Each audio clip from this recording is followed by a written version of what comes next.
Hi Reddit, let me tell you a story that still makes my chest ache when I think about it. I never thought I'd be one of those people, the ones who get blindsided by the people they love the most. But here I am. This is the story of how I gave my life to my family, only for them to toss me aside when it mattered most. I was the dependable one. Every family has one. The one who gets the call in the middle of the night. The one who always shows up, cleans up, and fixes the mess. That was me. I'm the eldest daughter of three siblings, me, my brother Paul, and my younger sister, Maddie. Growing up, I was always the one helping Mom in the kitchen while Paul played video games and Maddie cried until she got what she wanted. I didn't mind. I thought I was being a good daughter. Dad wasn't exactly warm. He was military, strict, cold, and expected obedience. Mom was softer, but stressed constantly. I became the bridge between their expectations and the chaos of our home. When I turned 19, I gave up going away to college so I could stay home and help my mom, who was battling the early stages of rheumatoid arthritis. My parents never asked me to stay, they just expected it. Meanwhile, Paul got a full ride to an out-of-state university and partied his way through 4 years. Maddie moved out the moment she turned 18 and did whatever she wanted. I stayed. I got a job at a local office and paid rent, even though they never asked Paul or Maddie to pay when they were here. I cooked, cleaned, did the grocery shopping, picked up Mom's meds, took her to doctor's appointments, and filled out insurance paperwork. I kept everything running. Sometimes I thought they appreciated it. But appreciation and expectation can feel dangerously similar when no one says thank you. Fast forward 10 years.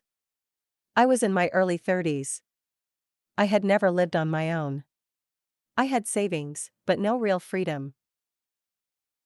I barely dated because, let's be real, I can't. My mom has a physical therapy appointment isn't exactly hot. My siblings? They visited once or twice a year. Paul had a tech job in Seattle. Maddie was living some influencer lifestyle in Miami, and I only heard from her when she needed help adulting. I wasn't bitter, not at the time. I thought I was doing the right thing. I thought loyalty meant something. Then Dad got sick. Pancreatic cancer. Aggressive. Fast. I took unpaid leave from work to care for him. Mom couldn't handle it alone, and neither of my siblings offered to help. Maddie said hospitals freaked her out. Paul sent a DoorDash gift card. I kid you not. I stayed by Dad's side as he slipped away. I fed him when he couldn't lift a spoon, cleaned him when it got too hard to move, and held his hand through the worst of it. When he passed, I was the one who planned the funeral, made the calls, and comforted Mom. Paul and Maddie showed up like guests at a play, hugged everyone, and left the next morning. That was that. After Dad died, Mom fell apart. Her arthritis worsened, and emotionally, she just shut down. I became her full-time caregiver. I tried to get her into therapy. She refused. I tried to get help, some kind of nurse or part-time assistance. She refused that too. So I stayed. My life was shrinking by the day, and I could feel it. Friends stopped inviting me places. My boss eventually replaced me. I was running on fumes emotionally, physically, and financially. But I kept going. Because that's what you do for family, right? Then came the final blow. Mom passed away quietly in her sleep 2 years later. I found her. I was the one who made the arrangements, again. And when it was time for the reading of the will, I went in with no expectations. I wasn't hoping for anything extravagant. I don't know. I thought maybe my years of sacrifice would be acknowledged in some way. But they weren't. The lawyer handed me a sealed letter and read the terms. Mom and Dad had left the house to Paul. The savings and investments split between Paul and Maddie. Me? I got nothing. Nothing. Not even a sentimental item. Not a letter of thanks. Just a short, awkwardly written note from Mom that said, You've always been the strong one. I know you'll be okay.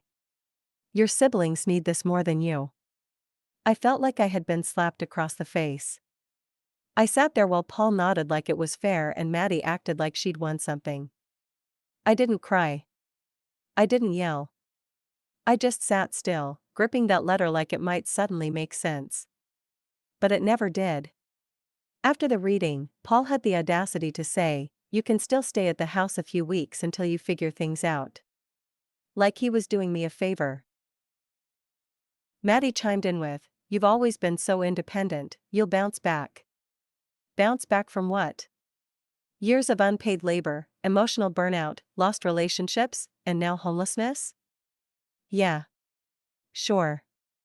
I'll bounce back. I packed up that night. I didn't make a scene. I didn't argue. I just left. I moved into a small studio apartment across town using what little savings I had.